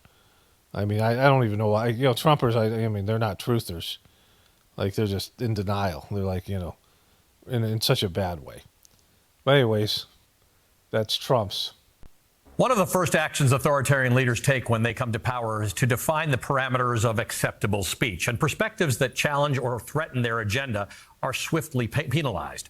To enforce this, they need a police state, one in which various authorities, from ICE agents to prosecutors to the military, are consolidated under the control of a single leader. They also need the power of the purse, using financial incentives to deprive institutions of significant funding if they fail to comply with the regime's directives. And there's a third, more insidious weapon used to silence potential dissent across the entire public: an unspoken pact between the fascist leader and the extremist base. This base can be rolled. So this is really well said by this guy. The only problem is this is an MSNBC guy. He's a little bit better than some of the other people, but that was actually good, well written. And the images there were great. He didn't say shit when Biden was censoring all of us, right? See, both these guys are against free speech. And this is RFK Jr. being a total piece of shit and a sellout. Because this is stuff that he testified in front of the House, remember, about the way he was censored by Joe Biden and other censorship. And, of course, the liberals went after him for being anti-Semitic. Remember all that whole hearing. It was a very interesting hearing. But it was about a court case that was, I believe, in Louisiana and Missouri or Mississippi or one of those states. And the minute Biden administration got hammered and lost, but the Supreme Court delayed the ruling and judgment against him. Or one of the higher courts, I think it was the Supreme Court, even though he was completely wrong. Like, the prosecution had like a 300-page documents of all the ways that Joe Biden violated free speech. And his defense wasn't anything to dispute any of the documentation, just saying that it needed to be delayed. This kind of bullshit, right? And so they were horrible on free speech. And now Trump, of course, whenever anybody grabs the power, the other side's going to grab that same power when they get in office. And Trump's doing that now. And that's what's happening. That's what this is all of this is about, that, right? And it's kind of fucked. But, this is the inevitable decline of our country. What I was saying earlier in the beginning of the voiceover, the beginning of the video, is that, if God wants something to happen, it's part of God's plan, it's going to happen. And there'll be people who fulfill the roles. These are roles that are just waiting to be, if somebody craps out and doesn't do what they're supposed to do, someone else will step in and do it. And the destruction of our country is one of those things, the destruction of our system. If you see what an abomination our system is, if you watch, me and other truthers all the time, and we only cover a fraction of the deviance, the debauchery, all of it, right? The degradation of our system and of the people. You see people and they're just worse off, each generation getting worse than the last. You got to believe that that's a systemic issue, and our system is really bad for us, and it's taking us in the wrong direction. I think most of us can agree with that.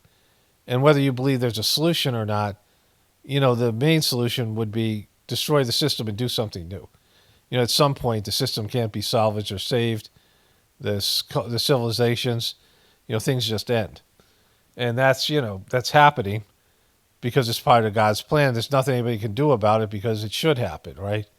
As much as it hurts all of us, it's what's best for, on a soul level and for future versions of ourselves and, the upcoming generations. This system has to go. Like, it's just gotten worse and worse, and it's only going to get, until it collapses, it's just going to get more and more demonic. Relied on to engage in intimidation and violence against the regime's latest target. And when it works, each person's silence serves as a stark warning to all. As political scientist Corey Robin puts it, a regime of fear is being established.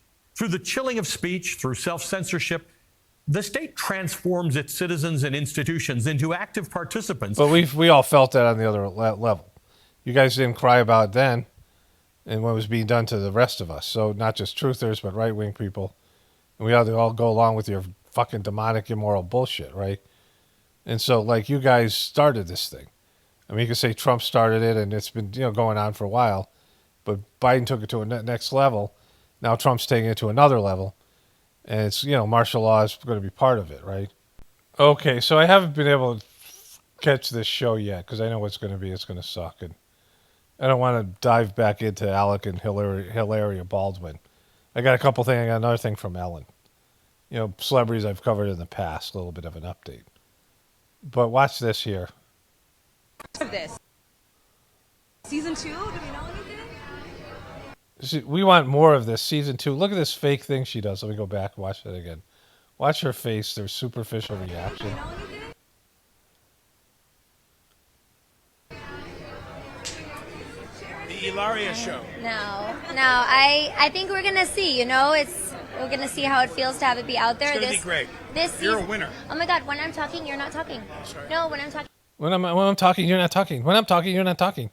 You're not talking. Your fake accent. She grew up in Boston. Like, she's still doing this bullshit, right? She's probably maybe the most annoying celebrity or pseudo-celebrity, right? And this bullshit, act that they do here, they constantly have this banter, which he loves. Like he has some fantasy about, the reverse Lucille Ball show thing. But, like Alex is the real star in the family. He's an aging, grumpy has-been. And she's just his annoying fake wife who got caught faking an accent. And somehow, after all the bullshit, like her lying about faking an accent, which pretty much everybody knows about. Like, who doesn't know about it? And, his shooting a coworker and all the other bullshit that they did. And they were kind of ostracized from Hollywood and, he's not working. They give him a reality TV show, which is, definitely a step down for him. But it's great for her because she loves attention. She's got a whole big Instagram thing. She's always wanted to be a celebrity. And this is this bullshit act that they do. This is why, yes, we'll have to just cut him out of the show. No. Yeah, without him, there's no show. It's just, she's a one-trick pony.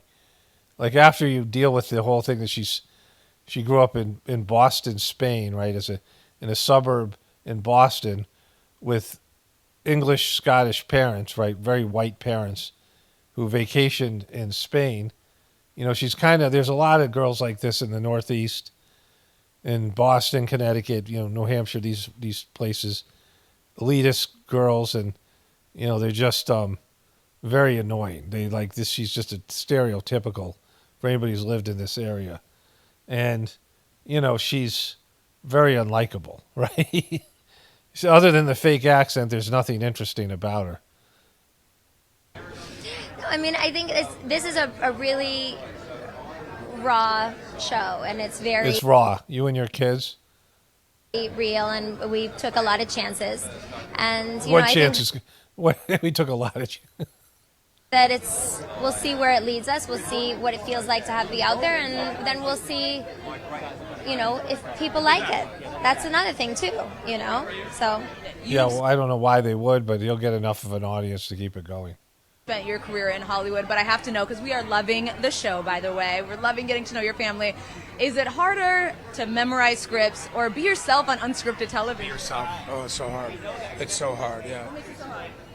Well, it's a good question. I think it's because you don't want it to be dull and just. Well, first you made fun of her question. Now you're saying it's a good question. You showed the way our life really is. You get it after like an hour. It's the same thing a lot. I mean, not just the two of us in our life, but with the kids. We like routine. It's good for the kids to have a routine. I mean, she, as a mother, is very good at keeping them on a routine. But so you feel that the 5 nannies that we have. I feel the desire to make it more silly than it might be. I have to say that I don't think you make it more silly than it is. I actually feel. I feel. Get that on the show? No. We just cut all that part out. Cut me out. Cut you out when you're trying to make it silly. We She did this before. She did that with the scissors. I'm not going to show you the meme, but she wanted to snip his. She wants to give him a vasectomy, and she busted out her hand scissors, and she did that same motion right here. No. We just cut all that part out. Cut me out. Cut you out. When you're trying to make it silly, we cut it out. No, I mean, I think that every day, because we like routine, and I think anybody who's a parent knows that, like, routine is king, or in queen, routine is key. We'll just say king and queen at the same time. She's not even doing her accent anymore. It's like slightly there. Like, she has a variety of accents, and all of them are bad. It's essential. It's essential. But, you know, I think that... How do you say onion? How do you say cucumber? Us trying to, every day... Word for essential in Spanish. Esencial. Okay. They let me down. I'm going to have to run all my memes after this. Yeah. Oh my God, you're distracting me right now. Sorry. Like, now you're just doing that. Why? Why are you distracting me? I'm just captivated by your beauty. You're just distracting me. So no, but beautiful. oh my God, stop! You're annoying me. Stop! It's not cute. No, he's distracting me. So I'm gonna like walk out of this interview. I need the motherhood notes. You are doing an amazing. No, okay, go back. Let me go back. It's all about routine. It's all about routine, and every day we strive to be boring. Yeah, you don't have to strive. You don't have to strive.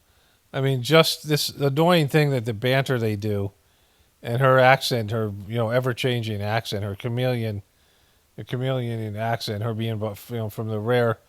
She was born in a rare place in Spain called Boston, Massachusetts, right? And so, like, just the whole thing is she's got one batshit crazy thing, and the rest of her as a person is unwatchable. That's why I've resisted. I know the show's out there, and I think I know where I could watch it. I think it's on HBO, Max or whatever. And I looked at it, but I just can't. I just can't.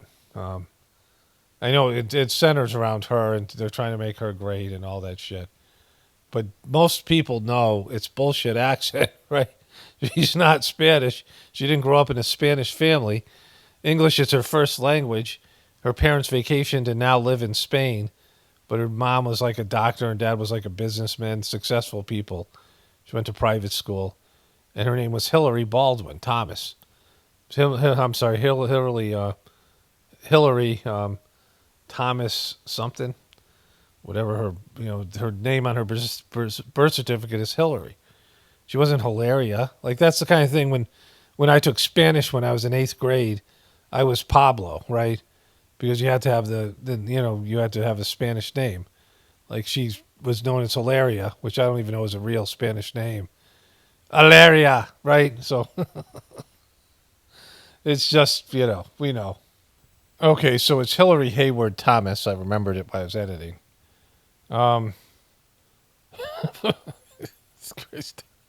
Anyways, I have a whole compilation of memes also with the meme for her bullshit thing about snipping Alex junk. You tell them that we are horrible, desperate, ghoulish creatures. Hello, Mr. Baldwin.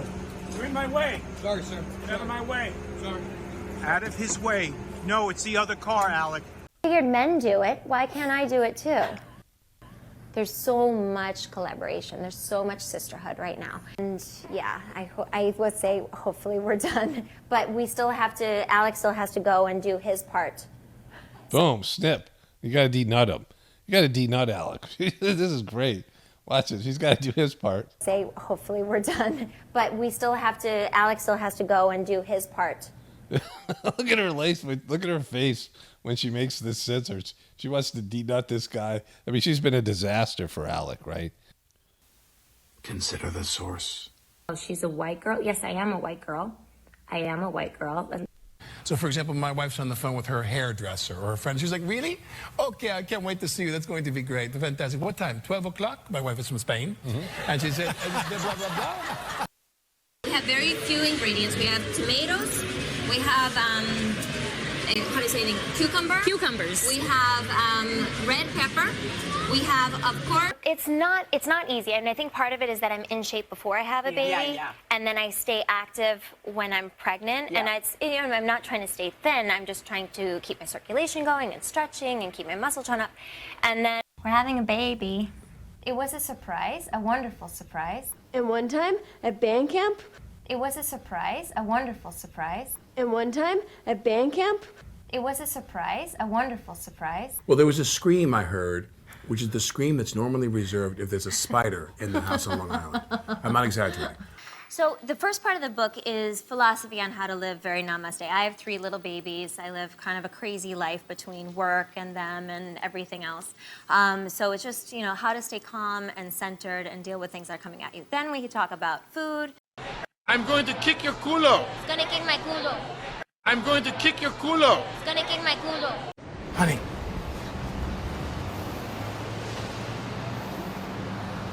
Honey, this is Governor Christie's fleece. This is the fleece that everyone's been looking for. Did you steal the governor's fleece? I cannot tell a lie. I stole it. I'm his biggest fan. I admire Governor Christie, too. New Jersey State Police. Consider the source. Oh, she's a white girl? Yes, I am a white girl. I am a white girl. I don't wake up and look in the mirror and go, oh, there he is. Ooh, you. Leonela! Leonela! Basta! Las palitas, basta! Las palitas, suficiente! Ay, ay, ay. See. Itana idama ben? Itana! Itana, come.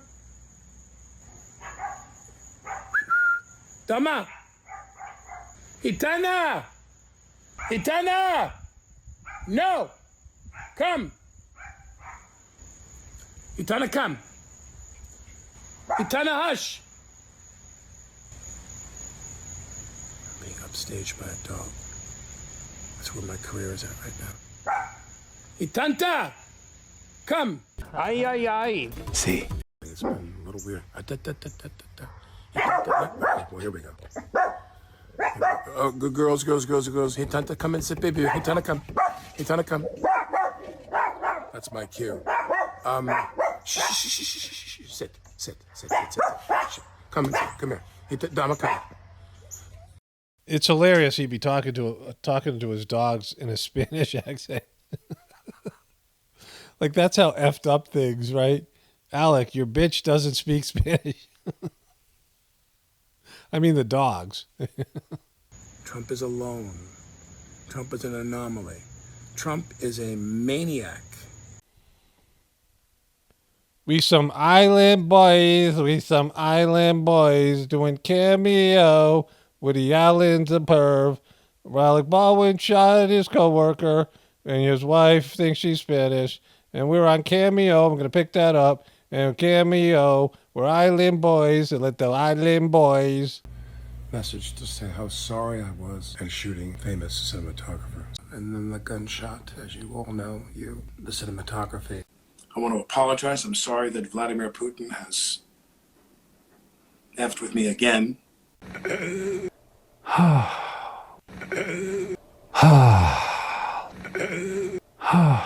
Click with, I don't know what words to use today, but if they click with them. Isn't marriage a gunfight sometimes?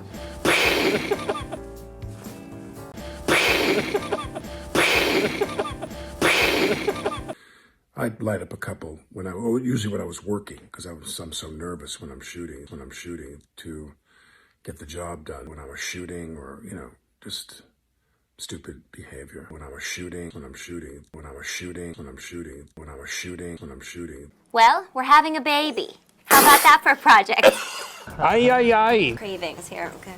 See. Ay, ay, ay. See. Ay, ay, ay. See. Please say it. One time. Could you do me one quick favor? Okay, so I went back and I searched on my one channel, Pockets of Future channel. My other channel, my main channel. And I had 150 videos with the name Alec in it.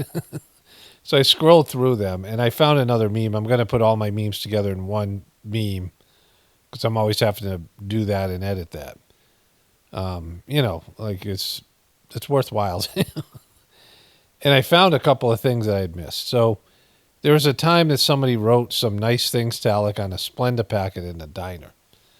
And he's reflecting on it. And then I have the Calibus video. So I'm going to put both of those things here and add it to my collection of memes. So it's crazy how many videos I made. So it's 150 on this one channel and probably another 20 on the other. So I've made 170 videos where Alec Baldwin is a part of it's got to end at some point. The woman who's their neighbor, she found this.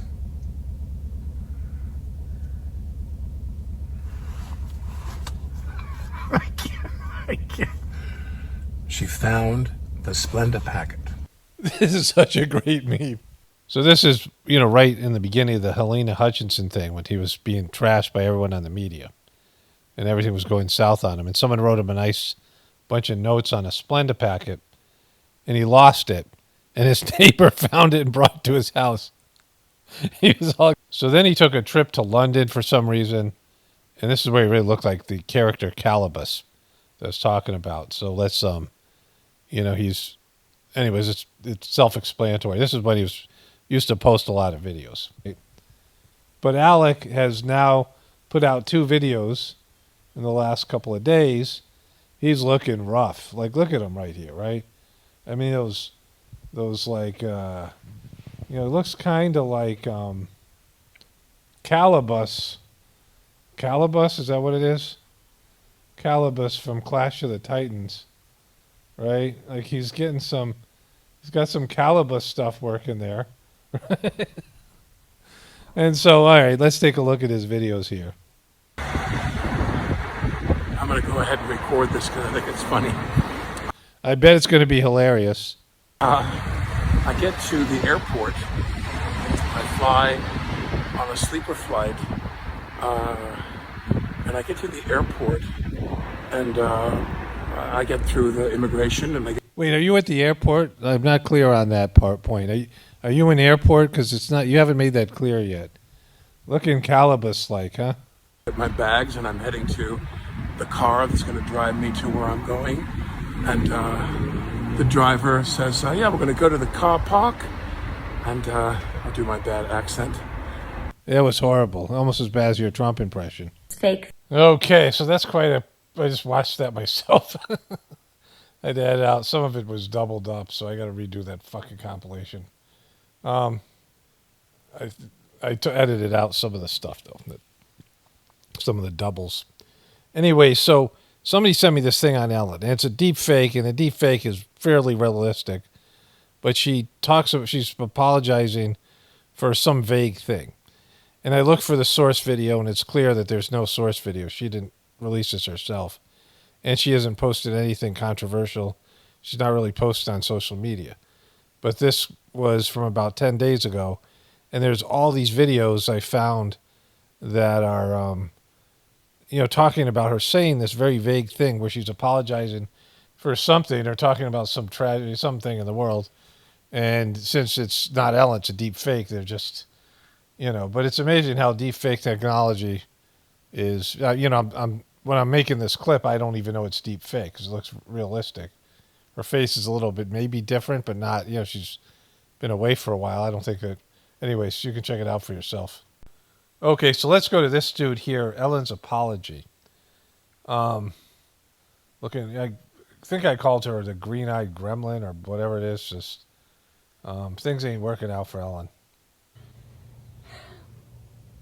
So, I have been posting my thoughts and my stance on this, but I haven't spoken directly because I don't know what to say.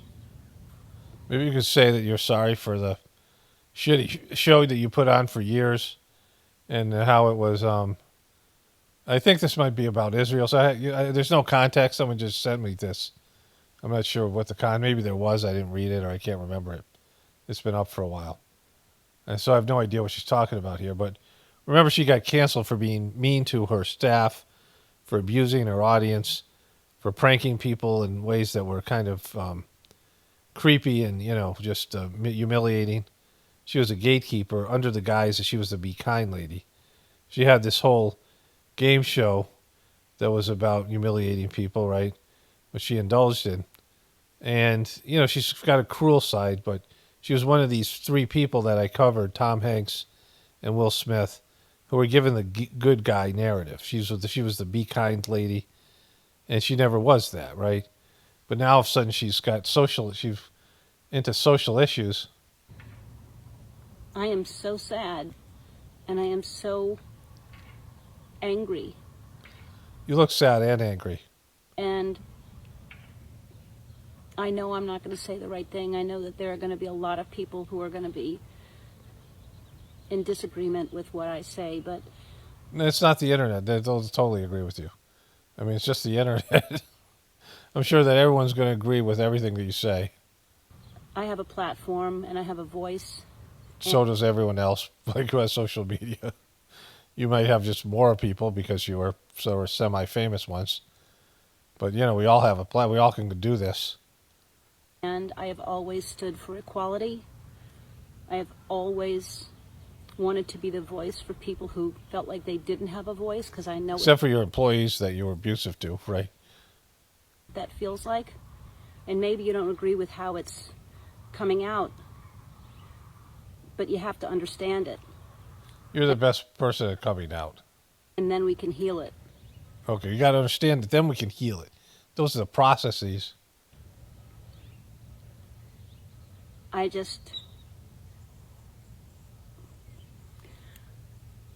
just so sorry that it's come to this. Come to what the fuck are you talking about? Like, don't you realize that your video is, like, there's lots of people just going to see this video. And so, yeah, there are people who watch your content regularly, but you have to kind of at least talk about the subject matter. Like, what are you talking about? Something to do with you? Is it something to do with Trump? Like... I really don't know what to say other than this has gone on way What has gone on way too long? too long. This video that you're making is... People have gotten away with murder, and that's what's happening. Do you have any evidence, or you got dead bodies? What do you have? So we've got to see fairness, and we've got to see justice for all, because right now this is not a fair world. Not at all. I don't know if it will ever be completely fair, but No, it will not be completely fair. In fact, it's fair now from the standpoint that if there's God, like the fairness is a stupid thing. When people say things aren't fair, everything's fair if you believe in God, because God means there's a plan. God means there's overseeing consciousness. What you're saying is you feel like God's got it wrong. That's what we say when you say it's unfair. God isn't, shouldn't happen to me, shouldn't happen to other people. God has it wrong. Or there is no God and everything's chaotic and it's random and it's whoever it's, might makes right, and you take whatever you want. And so those are your two choices. Like there's some sort of plan, and there's some sort of accountability. Everything is counted for. And so nobody gets away with anything. So anything done that's bad will be, the idea of karma, the idea of samskaras. I've talked about these things. And so it's either that or there's chaos. There's two choices. And either way, it's fair, right? Because, there is no oversee. If there's no God, then how can you expect things to be fair? There's no plan. It's just random. If everything's random, then there's no anything. The only way something isn't fair is if you do things, you're a good person, and bad things happen to you. But then you're not thinking about past lives or the nature of your soul or any of these other things, right? Why do those so-called bad things happen to you? Is there a reason for them? Is there some reason why you have this experience, right? We have a long way to go to even get close to being fair. And if you don't understand this, then you have never felt like you weren't heard or you weren't equal. I mean, your show wasn't fair. You were totally abusive to your employees. Like, what the fuck are you talking about? Like, if you're going to put it that way, you're a celebrity. But if you've ever felt that, magnify it and see what's happening. And let's send a whole bunch of love out there. And okay, you don't seem like a very loving person. Let's just send a whole bunch of love out there. Try to find some peace and some communication in this. Okay, that was depressing as fuck, and just totally vague. Like, I still don't know what the fuck she's talking about. And neither does anybody else because it's deep faked, right? But it shows you how, this is just some random person. This is not even people with skills.